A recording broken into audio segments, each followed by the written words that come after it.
Good morning, everyone. Today we'll be covering the future and present day of technologies. We have Jocelyn covering Moore's Law and natural resources on planet Earth. We have Alante covering CRISPR, gene editing, and the future of those technologies. David will be covering what we expect humanity to take us forward, and I'll be covering the discovery of the internet. And to start off, we have Jocelyn. Okay, so the start of the digital age started in 1960. There's many different words that we describe the digital age. We call it the silicon age, the informational age, digital revolution, all types of ways.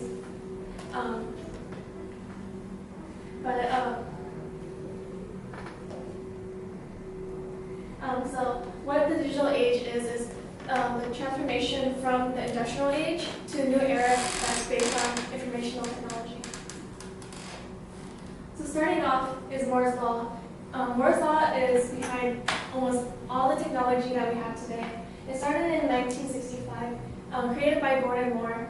The idea of Moore's Law is that the transistors in the circuit will double in time, which meaning 2 years, and they'll continue to grow, meaning that the processors will increase in power, but then the cost for the users would decrease. So in 1970 is one of the big crises that we had, which is the oil crisis.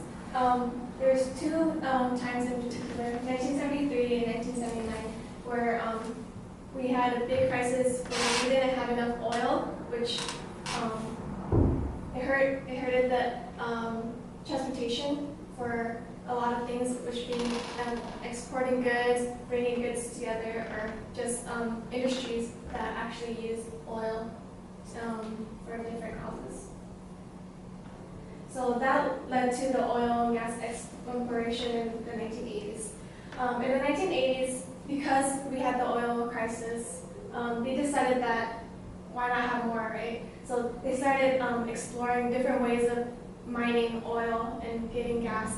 So that led to 6 consecutive years of having a surplus amount of oil due to all the mining, and so that they didn't have a short amount of oil, so that their industries would not be affected. Jumping to recent age, in January of 2015, the rate of Moore's Law starts to slow down. The idea behind Moore's Law was that it would be at a steady rate of 2 years, but by 2015, it started to slow down, and it caused it to be more, so 2.5 years than 2 years. Jumping forward to 2017 in Iceland energy.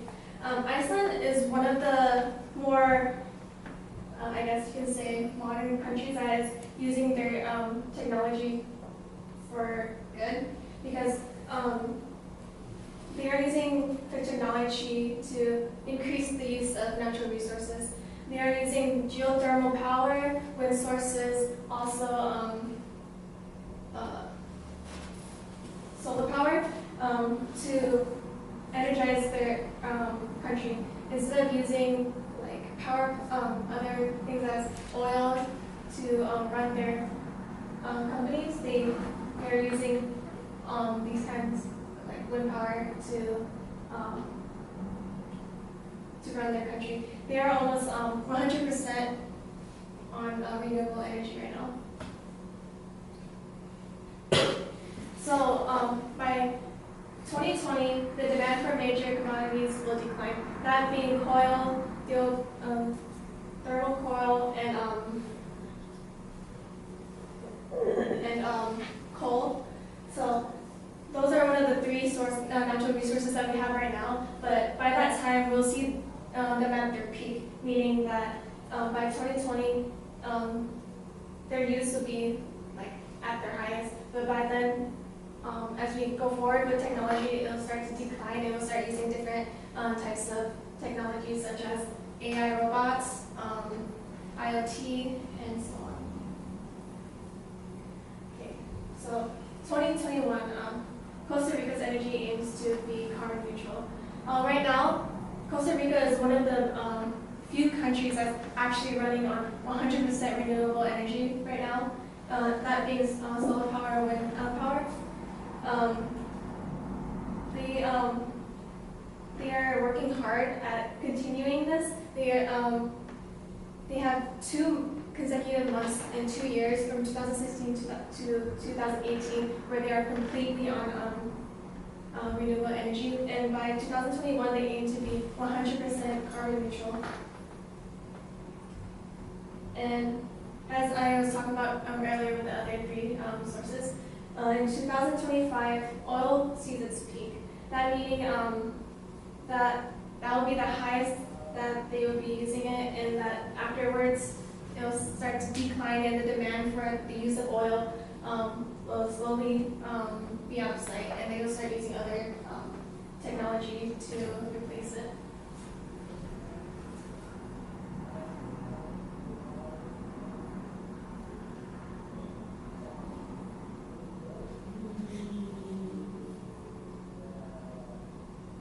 Now I'll be covering a really brief overview of the start of the internet. And the start of the internet before really transformed how we live today as human society. Before, when we would like to get news, we would have to walk to a local newsstand to go buy a newspaper only to read about yesterday's news. But today, we can read about news by only a few taps on our phones, and we can read news by the second from all around the world. So the start of the internet started with the USSR launches Sputnik, and then with that satellite, global connection became possible. Soon after, the US government started the ARPA, which is the Advanced Research Project Agency, to help connect and harness the satellite technologies to start data transferring as fast as possible. Then we go to the first personal computer. This is revolutionary, as in it started allowing just everyday humans to do complex equations and math, as this was its only capabilities at the time. Later, the US government created the ARPA Net project because the initial founders thought that this amazing data connection should not be only exclusive towards the government and major armed forces. It should be available to everyone. So at its initial creation, it was at top universities where internet, what we now consider the internet and the World Wide Web, started its first few steps. We can talk about how the computers and advanced technologies started becoming smaller with the first cell phone invented by Motorola. This allowed us to have connection to anyone who we could have with wireless connectivity, as opposed to landlines that allowed a more networked society.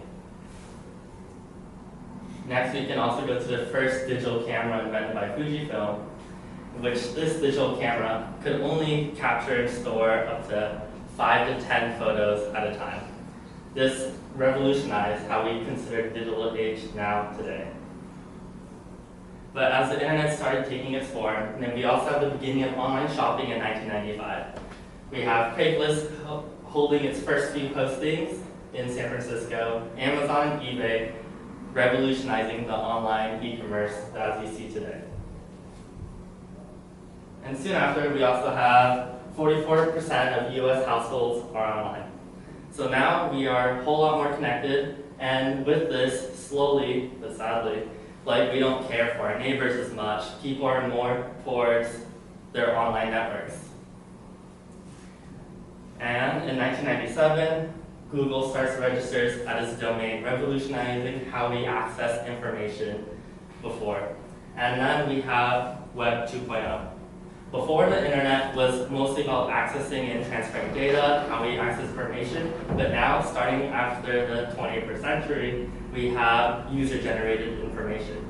So this is where content creation became what we now know today, with Wikipedia starting in 2001. YouTube also launches their video sharing website in 2005. But now computers have become so advanced and so complex that we can even carry them in our pockets, with the iPhone released in 2007. This was a hallmark in how we see today because it made an intuitive resource or intuitive device that revolutionized how we progress as a human species. And Snapchat launching in 2011. So how we take photos and what it means to us has completely changed over the years. In 2017, about 1.2 trillion photos are taken annually, which equates to about 36,000 per second. And in 2012, Tinder's released. It shapes how even our technology today shapes our personal lives, how we meet and interact with new people, and online dating. And now, about like 1 out of 4 married relationships are met through online resources. But not all is good with the technology that we have with us.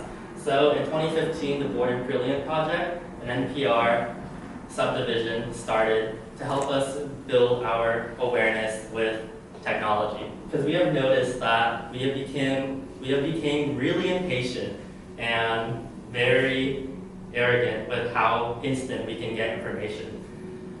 This was a hallmark, as in it started to highlight that mind wandering and having constant stimulus in us is not actually the best for our brains. And with the start of the Waldorf School of Peninsula makes headlines, became a red flag to families across the world, as in this school in Silicon Valley with 75% kids from tech executives is tech-free, meaning that the people who are creating the products that we use every day know that it is not the best formative things for children to be raised on. And now, in August 2018, internet usage reaches an all-time high. So preteens average about 4.5 hours of screen time a day. Teenagers average about 6.5 hours of screen time a day, and the average adult averages about 3 hours and 48 minutes. But even just 2 hours a day, that equates to 1 full month of the year just looking at your phone. And now we have Alante covering gene editing and those advances in human society.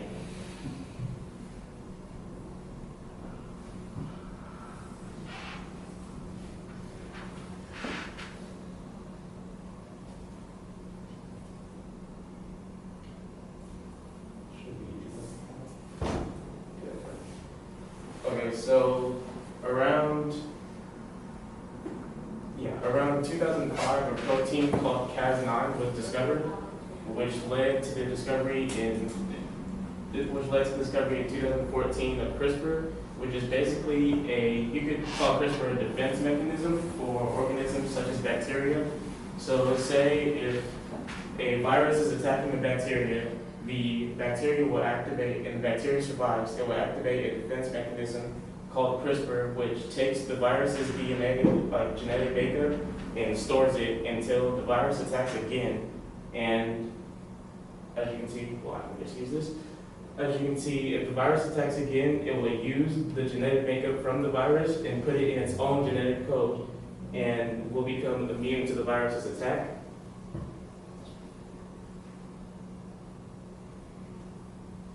Next. Okay. So in January 2017, scientists have actually been researching HIV in mice. So they've been giving mice these viruses and seeing if they can cure them. And they gave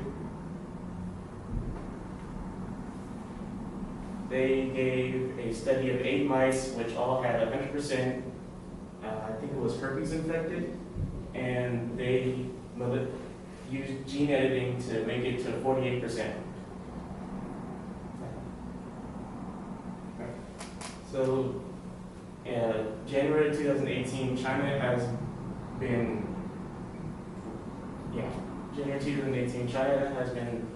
doing studies on different cancer research. They've been researching breast cancer, lung cancer, and I believe that's it. But the results have not been published or posted yet. So I believe in 2030, gene editing will actually be 100% complete, which it will be more of a common thing, which could change how we see each other. Like saying, yeah.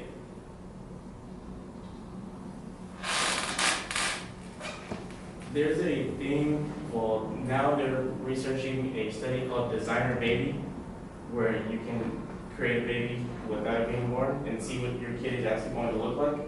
And I believe that the first designer baby is actually going to be created in 2032, years after gene editing has been complete. And I believe that this could actually revolutionize how we see war, because if gene editing is a common thing, they could put it into their soldiers to make them stronger, faster, and more diligent. And I believe that this could result in, I would just say, the end of the world, or if gene editing becomes a common thing, the human DNA and human genome will be changed, and we wouldn't be the same anymore, basically, in 2045.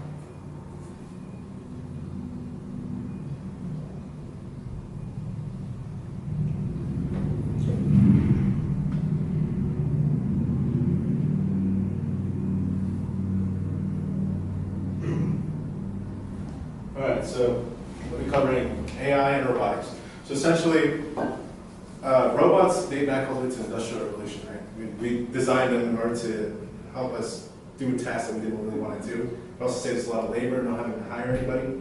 But in the future, right, and these are all speculations, and these are all things that we don't really know because we can't really say anything. We could all nuke each other in the next couple of years. None of this will ever happen. But if we follow the path of humanity right now in the moment, if science produces itself exponentially, it's not linear. Anything that every year we increase our knowledge and our ability to create things like exorbitant amounts. And so all of these are not set in stone. These are predictions that we're going to maybe see in the future. And if we follow the trends of science right now, these will eventually come to pass according to a lot of research that has been done. So if we look at drones, and also robotics in the past has mainly been pretty simple things. We use industry lines, use it a lot to produce cars, things that are repeated constantly. These are things that we see as robots. The Roomba is actually one of the most common robots that we see in homes. Most of us, not all of us, but it's one of the most common robots. That is considered a robot. And robots essentially are done to do tasks. And same with AI. AI is also something that's very new. It's essentially an intelligence that's a computer intelligence that allows us to expedite many of the tasks that we do, such as GPS, or just tell us facts or how to cook a certain recipe. And so in as of 2012, there's 7,000 drones in the sky. And by 2020, that number's gonna quadruple. And so there's gonna be 30,000 drones patrolling the skies of America. The implication of that, however, can vary. I mean, we can use them for war, and they are used for war to basically take human life like nothing. But we also have it, Amazon, for example, is going to start using it for deliveries, and then we have, I think, like Domino's is going to start using drones at some point. So many of these things are going to be pretty common. You're going to see these drones a lot more. Also, you can now blame a drone for delivering your HDMI cable over your plate instead of a human. And so if we go on to the next one, human brain simulations are becoming possible. So the human brain has always been an issue with us. We never really understood how it works, so we slowly and gradually are moving towards it. So by 2025, human brain simulations are becoming possible. So essentially we will have a deep knowledge of what the brain basically constitutes and all the neurons and everything that happens. And that is actually the basis for a lot of our science, is we base it off humans. So a lot of those movements are going to be changing rapidly. And so moving in that same mentality, the robotic hand is going to be matching human capabilities. So the robot hand right now is kind of heavy. It's only done some big like tasks, such as, like I said, build cars and such. But with robotic hands, we'll be able to now produce like more, like for example, in AI, we'll be able to produce art, be able to produce more concise, more organized types of tasks that weren't possible before. And that was happening in 2026. So speculating in 2029, human-like AI is becoming a reality. So there's a test called the Turing test that's designed to basically test an AI or a machine intelligence, and it's tested on the basis of there's a human judge that goes against the machine, and the machine gives a response back to that human, and the test is passed when the human is unable to tell the difference between a machine and a human. So by 2029, it is speculated that the machine will eventually be able to give responses to a human, and the human won't be able to tell if it's a machine or an AI. So and around that time, the results are said to be that of like a human child, but it's still passable. So we'll move on to the next. Service robots, number of billion worldwide. Like I said, the Roomba is very common, but now essentially it's going to be like something that you see like on the streets. Like almost all jobs are going to be taken by robots that were like labor jobs, for example. So eventually a lot of the tasks that we normally do, like taking care of the elderly, those are going to be done by robots. And it'll be more personable and people will have more access. But like Indy said, our society is moving away from human interaction. So this could actually be a very negative effect because people will start marrying robots. Like recently somebody married Hatsune Miku in Japan. So it's stuff like that that's kind of disconnecting our human interaction. So that's in 2034. And then 2035, swarm robotics are reaching a nanometer scale.